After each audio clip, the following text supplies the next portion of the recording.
Are we building a sports economy? If the KPI is given to us are anything to go by, I can confidently say we are. The lights went off at the Gateway Games. 5 minutes. The lights went off in Paris. I was in the stadium for a few minutes. Listen, we should not be pedantic and be mundane as Nigerians. Let me answer your question. You have just Uyo, it's just the Gospel Akpabio Stadium that can even host a proper football match. And yet we played in Blue Fountain. Come on now. That was dirty politics from South Africa, and I've condemned it. Austin, let me answer your questions. Please. Because you're getting me agitated.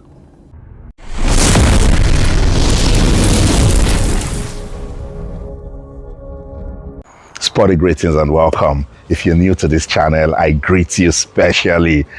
Officially, I'm Austin OKON-AKPAN, but on these streets, they call me proudly Austin, and I love it so much, and I'm proudly Nigerian. What do we do here? This channel is sports, that's my bias, entertainment, and so much more. I talk about issues the way you want me to talk about them. It's fun, it's engaging, it's interesting, and I'm sure you're going to have a great time here. So please subscribe to the channel. So much is going on in our world, and I sit down, I look at it, I say, okay, I'll pick this issue, I'll talk about it and see how we can be part of development and of course make this world a better place. What's going on? I've been doing my checks on sports administration and management in Nigeria because a lot of times we focus on the players and we're so big on results, but we forget that those guys that don't get on the pitch, on the court, the decisions they make affect the result that we get, isn't it? And that's why I've been doing my checks and balances of sports administration and management in Nigeria. If you've been following the channel, recently I spoke to the chairman, National Sports Commission. The National Sports Commission is the body responsible for sports administration and management in Nigeria. The chairman is Shehu Dikko, and for 1 hour I was asking questions, I was probing what is the country doing, to make sports shine, particularly with that mandate that was given to them by the president, build a sports economy. So Shehu Dikko is the top man, and after number one, we get number two. The Director General of the National Sports Commission, Bukola Olopade, is my special guest today. And I wanted to know a lot of things. Is the NSC fulfilling that presidential mandate to build a sports economy? What's the commercial value of Nigeria sports? What are we doing for infrastructure development? What are we doing to tackle that major problem of funding with Nigeria sports? This one will definitely get you talking because it was engaging at some point. There was a bit of basketballs here and there. Let's join Bukola Olopade. Bukola Olopade, good to have you here with me. Austin, always a pleasure. Awesome. And let me say congratulations. This is the first time I'm speaking to you since your appointment as the Director General of National Sports Commission. I met you in Lagos when we celebrated the Paralympians, and then right after that you got the appointment. Congratulations. Literally the week after. There you go. You dropped a bit of a hint that is going to happen. I wasn't too sure if I was going to be. No, I asked the question. You remember I was the host and I said, which do we prefer?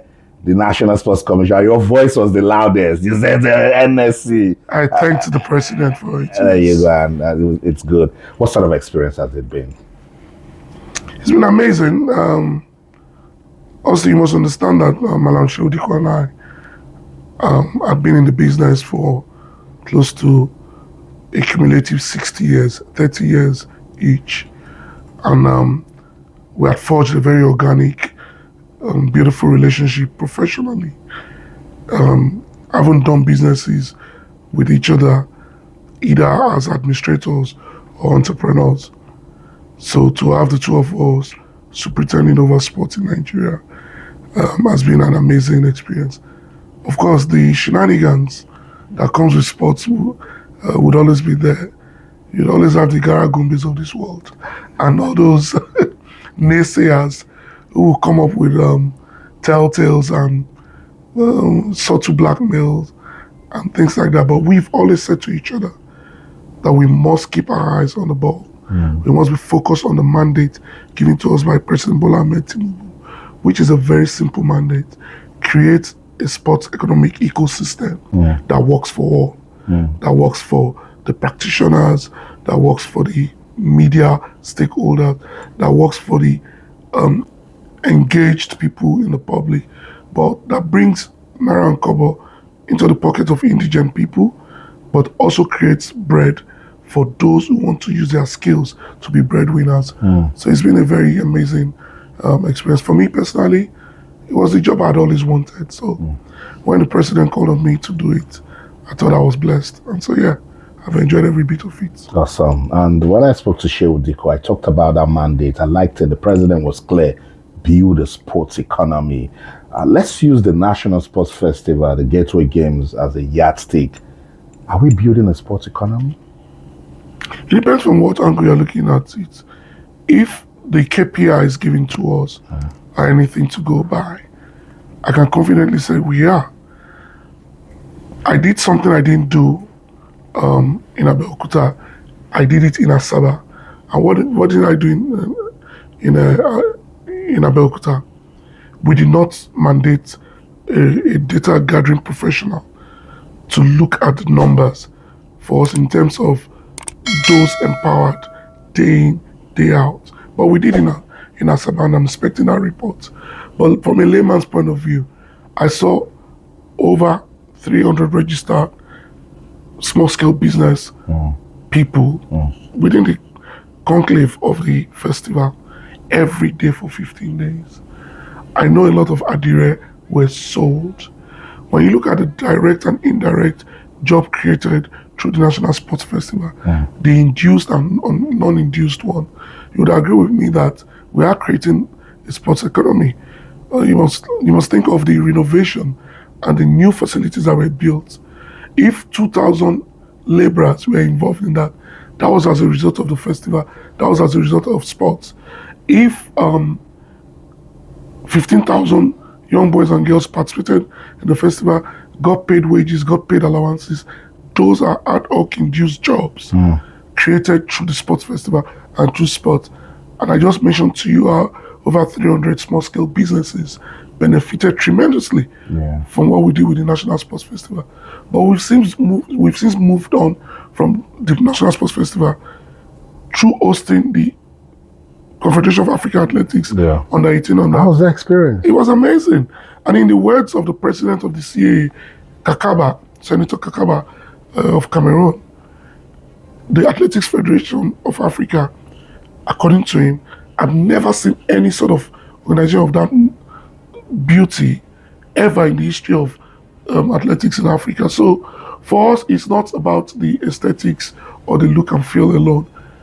What is paramount in our minds at all times is how many people are we engaging, how many people are we empowering, how much money is going to the pocket of indigent small-scale businesses. The trickle-down economy of sport in the last 1 year has been amazing. But let me just say this to you. This year alone, directly or indirectly, over 20 billion has come from the private sector into sports. And I challenge anybody to come and discuss it with me. 20 billion. And I'll give you the figures. Give me the figures. For example, we've not started work on the Enugu National Sports Festival. We've already secured huge sponsorship from 2 brands. Huge, when I say huge, historical sponsorship that has never happened before in the country. Then you go back and look at how much was raised to host the National Sports Festival. A whole lot of money was raised. I know that because I was the local organizing committee chairman before President Bola Ahmed Tinubu made me the chairman of the main organizing committee by virtue of the fact that I'm the DG. So on both sides, I know the numbers, I know the figures, I know how much came in. But you also need to look at how we were able to also create a combination between government funding and funding from the private sector for the CAA. I can go on and on. Then you delve into football.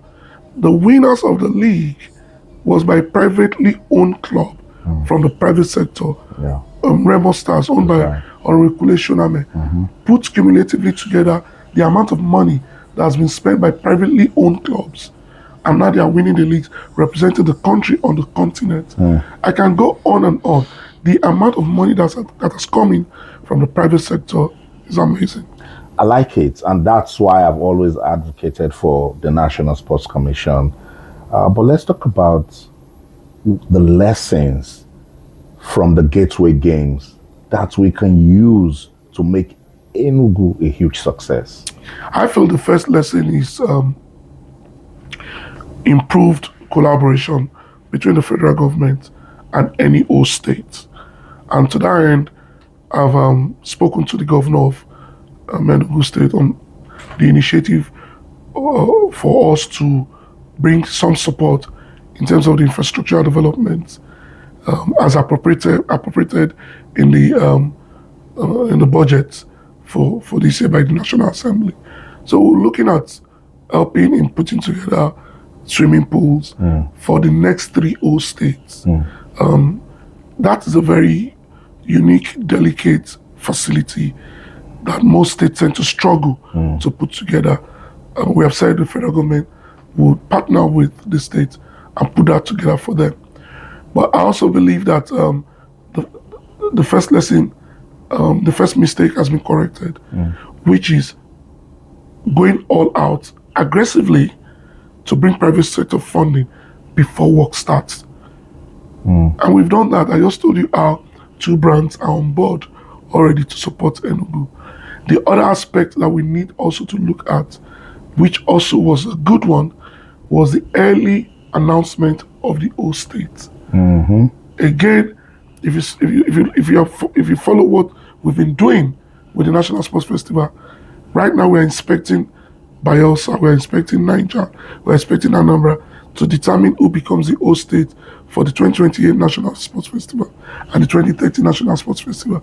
So we give ample time for states not just to create facilities, but also for them to be ready to explain and organize how they want to fund the games.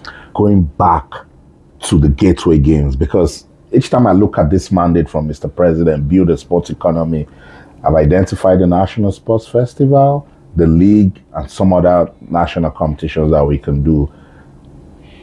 In project management, planning and organizing is very big. In fact, Absolutely. That's where because we are so big on execution in Nigeria, but with my little knowledge of project management, planning and organizing, the lights went off at the Gateway Games. 5 minutes. The lights went off in Paris. I was in the stadium for a few minutes. Listen, we should not be pedantic and be mundane as Nigerians. You know me. You know Madam Shehu Dikko and our colleagues. Sitting before you is the owner of the biggest sports project management company in Africa. I make bold to say, before I resigned to go and take this job. But Nilayo Sports Management is still there. And every year we project manage the biggest road races Africa has ever seen. Gold label, Lagos. Bronze label, Abuja. Project management is not rocket science. It does not say 100% everything will be perfect. So how did we handle that situation? Because were you there? the race, Were you in the stadium? I was monitoring it. And we're from London. Yeah, I was monitoring it, and the race was on at the time it happened in Paris. That was the action. You were in London when England hosted the final of the UEFA Nation League. What happened there? But DG, we should be setting standards, not looking at the wrongs of other. Let me finish, Austin. You cannot be discussing, juxtaposing best practices and excusing the so-called developed countries, especially England where you reside. You are excusing them for a project. I'm saying we should be better. Let me finish. Let me land. You are excusing them for a project glitch that happened in London. But you are not excusing us for a 5-minute project glitch on a 2-week project that was near perfect, where feeding had become something new, where accommodation was perfect, where transportation through and fro was perfect, where it was accident free, and where a lot of money were raised. That festival, and I know, I haven't hosted the last Gateway Games in 2006 as commissioner, and I know, I haven't consulted with my former company on Delta 2022, I know authoritatively that it was a near perfect national sports festival, the best ever hosted in the history of Nigeria. I like it, that color. I like it. There was some level. You know of what Gen Zs would have organization done here? Like, rather than saying I like it, Gen Zs would have clocked it. DG would just want us to be better. And this criticism, to an extent, you'll agree that it's productive. If the light went off, it's planning and organizing. And But it was after that, Austin, that we hosted Africa, 54 countries, that we hosted the athletics event every night for 10 days, and the light didn't go off. Let's focus. That means we've learned from the failure of that glitch. Now we're talking. So we cannot dwell. We should not, and we cannot. I like the way you've landed. We should not. Yes. We cannot dwell. That's right. On the old story. That's lessons learned. Newer story. But that's what we do as the media. We're watchdog to the society. So we should let you know that we are watching. But I remember calling you one day when you were still in Nigeria to say that the inscription that was scrolling, that the spellings were wrong. And you gave me excuses. No, come on, DG, calm down. We're talking about sports administration here. We're talking about sports administration and management. I called you and I said to you, Austin, I'm not saying. I said, Austin, look at your screen. I'm not saying. If that was from a sports administrator, you guys would go to market. And you quickly went to correct it. It was a very bad spelling. Should I remind you? We're trying to build a sports economy, and that's why we're here. We're here to help. So let's get on now. Why is Nigeria bidding to host the 2030 Commonwealth Games? Listen, when we came on board, we said the biggest nation in production rather than consumption has been those countries that have intentionally gone out to invite huge multinational events to their country. It creates for productivity.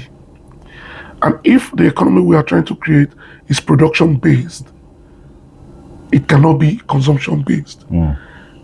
Sending athletes out all the time, spending dollar and naira. But when you host, you are creating a production line of capacity building, of economic improvement for your hospitality, for your indigent people, for your small businesses. You are building capacity on employment. You are creating ad hoc, induced and direct employment. So many reasons why we wanted to host. But for me, sentimentally, it is also because the Commonwealth Games is the second biggest multinational event in the world. That's right. After the Olympics. And in 100 years, no African country has ever hosted it. What better country should it be than Nigeria? Beyond just that sentiment are the facts that I elucidated on earlier. By 2050, Austin, 850 million young Africans will dominate the employment market positively. They won't be jobless. These are data verified by the top economists. By 2035, 3 million of those will be Nigerians. What better platform to prepare us for 2035 and 2050 than a games that can be organized in a way that it will lead us in creating 1 million jobs within 5 years. There's no better excuse than knowing that we want to empower 1 million young Nigerians and Africans, so to say, by hosting the games. After the presentation, I asked you a question and I want to ask you again. Are we truly ready to host these games? Are we competent to host these games? Because we are Nigerians, we're Boy Scouts, we are always ever ready. We live in the greatest country in the world with the most intelligent people, irrespective of what naysayers and non-patriotic people say. We are intelligent, we are go-getters, and we execute. But let me wear the hat of my legal training. Let's follow the evidence. Since in the last 52 years, from 1973 when we hosted the All-African Games, to Festac 77, to the Nations Cup in 1980, to the World Junior Under 21 World Cup in 1999 to the one I was involved with the Jebu seed in 2009, the Under 17 World Cup, to the 2018 African Athletics Championship in Asaba, to the one we just did recently. Nigeria and to Koja, which you must not forget, Nigeria has always hosted world-class events bestowed on us by the owners of the events in such a way that nobody has ever come back to say it was a failure. Ever. Let me repeat, in 52 years, all the events, either in fashion, in music, in sports, even in politics, when you think of Shogun. But none of them are as big as the Commonwealth Games. So, do we go higher or we go lower?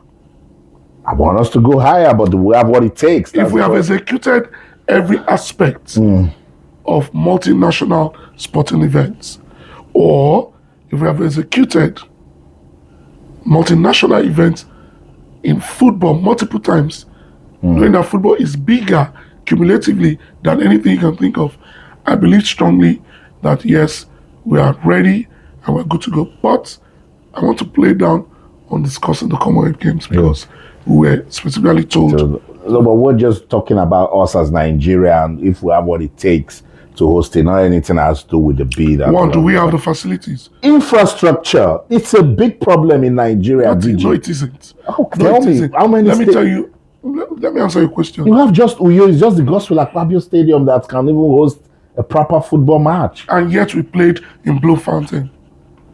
Come on now. That was dirty politics from South Africa. And I've condemned it. Austin, let me answer your questions. Please. Because you're getting me agitated.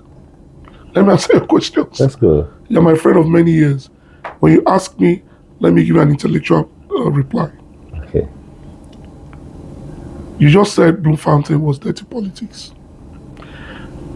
But I know of facilities for football in Nigeria that are 10 times far better than Blue Fountain, including my hometown stadium in Abeokuta that is hosting Kwara United tomorrow. That's a good stadium. And hosted Remo Stars yesterday in an intercontinental football match. But let us go back to infrastructure. Are we poor with our maintenance culture? Are we struggling with maintenance culture? In a sort of way, I may want to agree. But guess what? Your facilities are best maintained through utilization. If you don't bring this sort of big events, you do not improve on your facilities. And that's where the good news is with these Commonwealth Games. It is very clear we're not building new infrastructures. It is very clear we have existing infrastructures that need to be propped up. But guess what? The best news is that Madam Shehu Dikko and I did actually put in the budget that was approved by the National Assembly and signed off by President Bola Ahmed Tinubu a huge sum of money to bring back the MKO International Stadium in Abuja to a world-class facility that it deserves to be. Little did we know that we were going to bid to host the Commonwealth Games. If we consider maintenance in that budget? Of course. One of the strategies we've put in place is to get an arena naming right by a private sector brand that will pay the money we're asking for, and that money will go into constant yearly maintenance of that facility. But I was going to say to you, one, do we have the facilities to host? We do. Medical facility, roads. Have you seen what the Minister for FCT is doing in the FCT? Abuja is such a glorious, beautiful city as we speak. All thanks to President Bola Ahmed Tinubu and the Minister of FCT, Governor Onyeso Wike, and the team working with him. So facilities across board we do have. Do we have the intellect? Of course we do. Some of the smartest people in sports, some of the smartest people in tech, some of the smartest people in business, some of the smartest people in media are from Nigeria. And together we're going to call my name. I said, and together we're going to put Call my name. that asset that we have, Yeah. we're going to put our asset together and show the world that whenever you come to Nigeria to do things, you leave super impressed.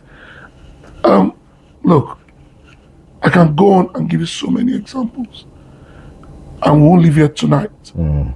But it is important that as Nigerians, we stop beating ourselves down, wear our heart of patriotism, and show the whole world that where we come from, we are the best at whatever we are asked to do.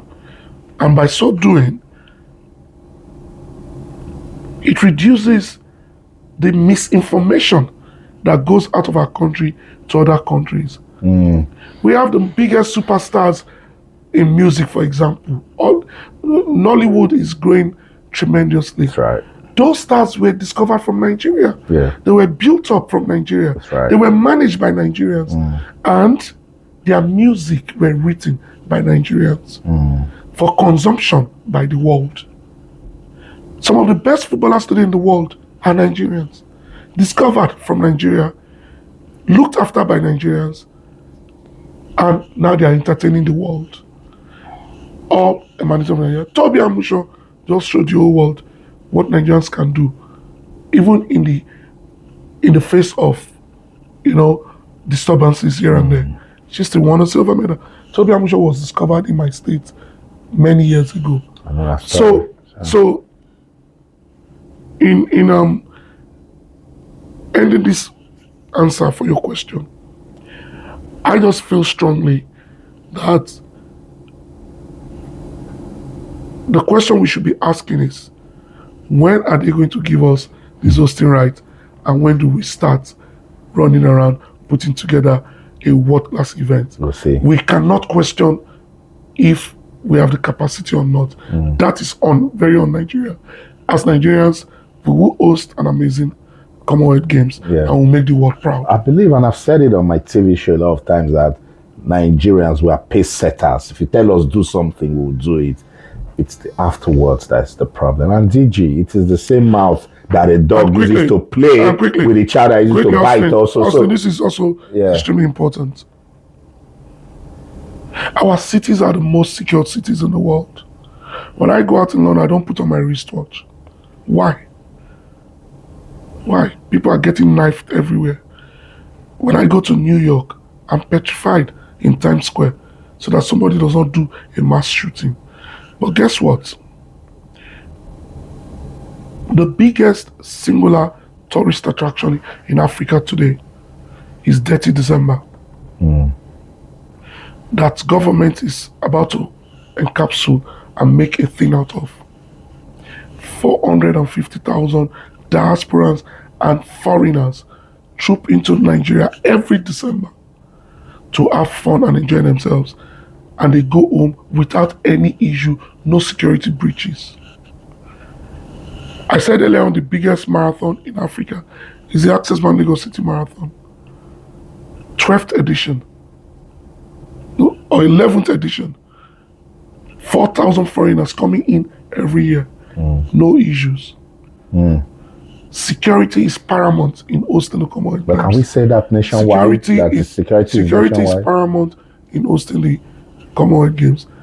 Nigeria is an extremely secure country. Fantastic. We're enjoying an amazing period of peace across the country when you compare it to the last 4-5 years. That's good. That's heartwarming. And for us, those are bases for us to ask the world to come and invest in Nigeria, either in sports, in music, in fame, in business.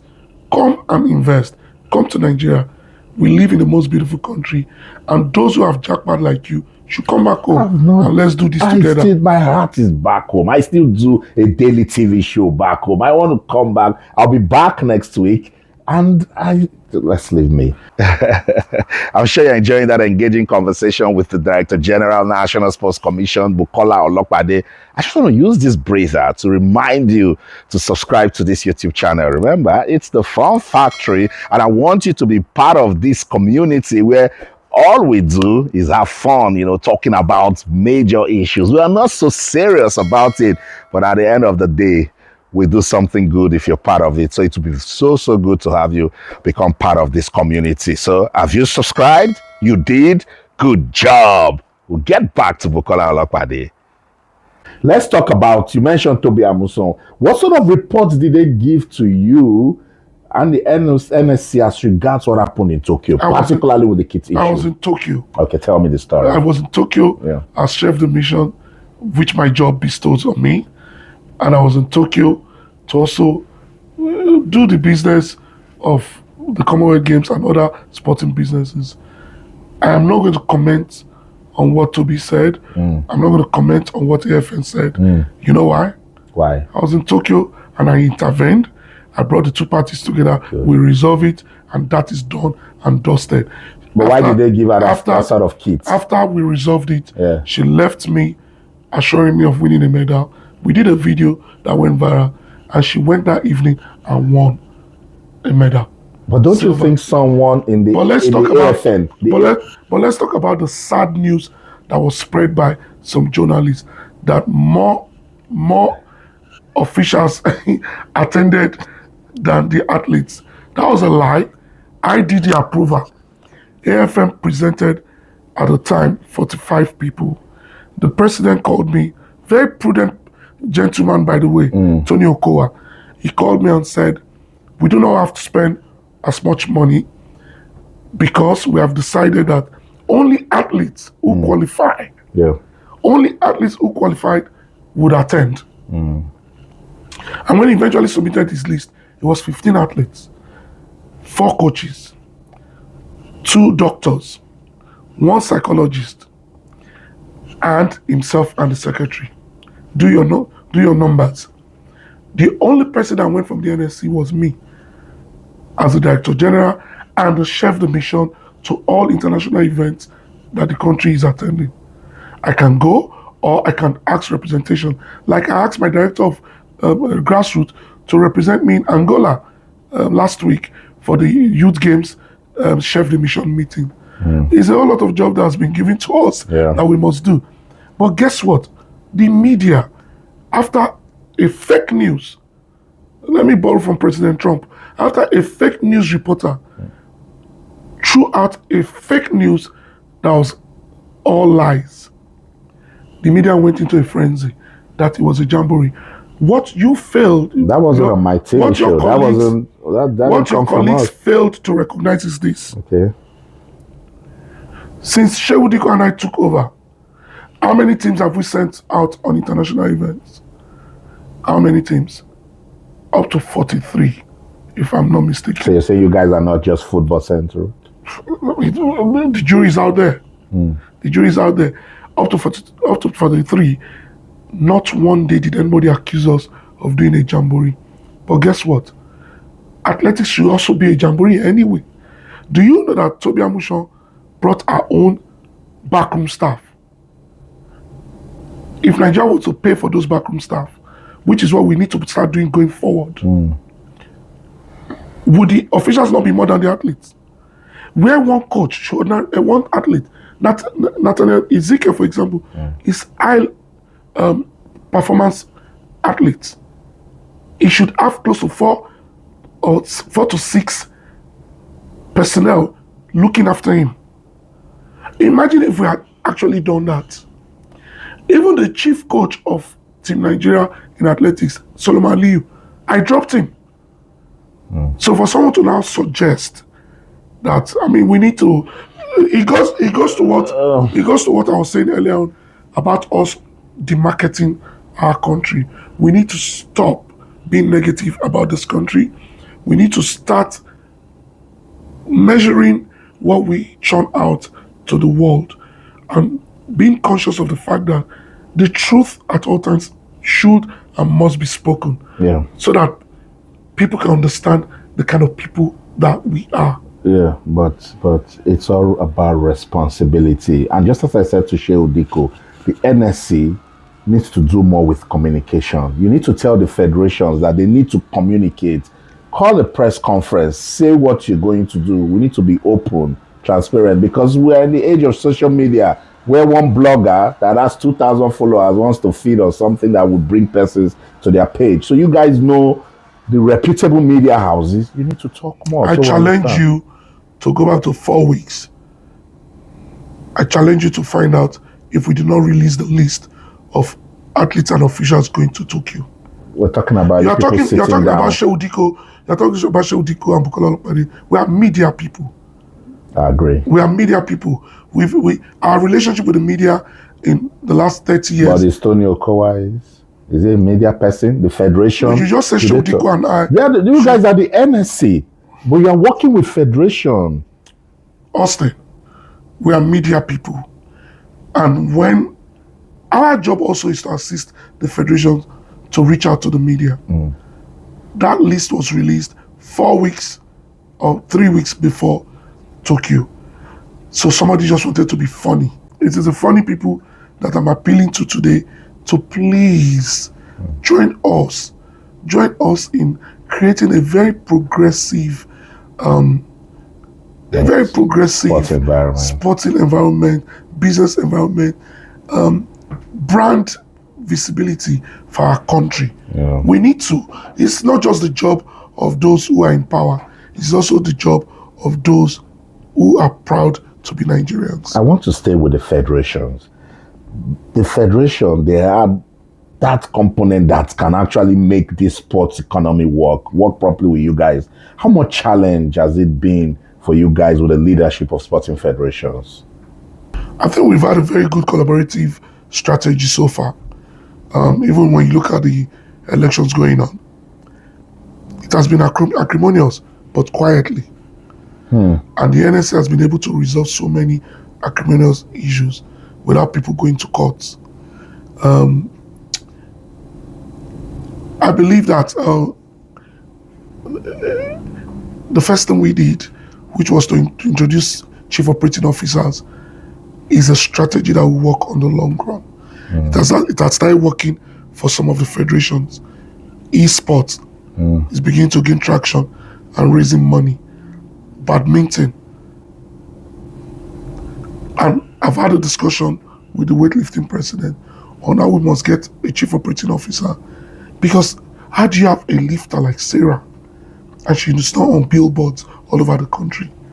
So that private players will ask questions and put money behind supporting weightlifting and supporting Sarah. She's lifting in such an incredible way. They just came out from India, the Commonwealth weightlifting competition, where they smacked everybody down and won almost 6 gold medals. And they were in Mauritius. They won the African Championship, which is like the African Nations Cup in football. So I believe strongly that across our sports, we need to create a corporate governance system that would assist the federation in having access to the private sector. It is not true that the private sector in Nigeria is not supporting sports. I just told you how much money I believe has come in this year alone from the private sector. But if you don't show them what value means, and you don't bring value to the table, of course you don't get a kobo. That's right. So what we need to start teaching our federations is how to create value and how to present value to the private sector. You mentioned the federation elections. What's the situation with gymnastics? I hear a lot of ugly stories. There are no ugly stories. I'm talking to the gymnastics family, and very soon you'll get our report. I don't like when you do this to me. Like, I'm hearing things and I'm speaking to you. You've not told me what you heard. They're saying that they had an election and they're being ordered to do it again. So that's why I'm speaking to you. You say you have a good working relationship. The NSC does not order. We advise. Okay. We advise. And they were advised not to do the election because 4 different groups had not completed their zonal elections and they will be disenfranchised. And we do not want a situation where people will go back to court and taking sports back to court.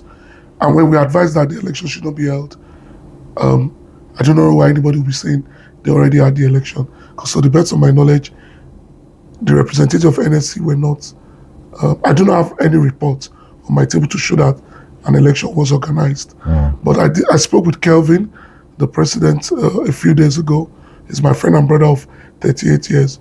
And I spoke with the president of NOC right here in London, and we agreed that the elections will come up very soon, possibly on the 18th of October. There are no issues. Kevin is a good man. He's a strong president. He has done well. He has brought funding into gymnastics.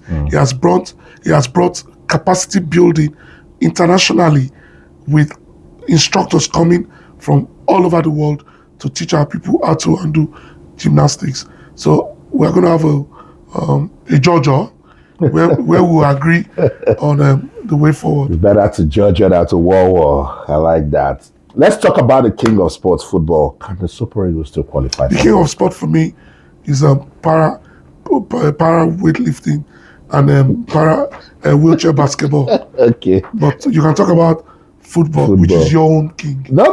Nigeria, they are not football. Okay, let's talk about football, not the king of sports. Thank you. Can the Super Eagles still qualify for the World Cup? I'm a pathological optimist. I believe the signs are still very good. And again, we are Nigerians. We persevere. You say the signs are still very good? Very good. We are Nigerians. We persevere. We don't give up. Until the last whistle is blown in any sporting event, you cannot conclude what the outcome will be. So, fingers crossed, I believe we'll be at the World Cup. And I hope Gen Zs are clocking that in. Bukola Olopade, I must say thank you so much. Thank you, Austin. This has been a fun conversation. I think we, at some point, war also, but it's better to judge. Austin, it's always a pleasure sitting down with you. I've missed that. And we'll do it again. Thank you. Come back home. Nigeria is flourishing. Okay. Come back home. Forget this jackman. Come back home. We'll see. And make sure you show this. Thank you so much for your time. Thank you. Bukola Olopade, what an interview. I had fun with it. It's better. Yeah, it's better to Georgia than to war. That's a mad moment. It got so intense, But I like the fact that we landed off so well, and then it was a good one.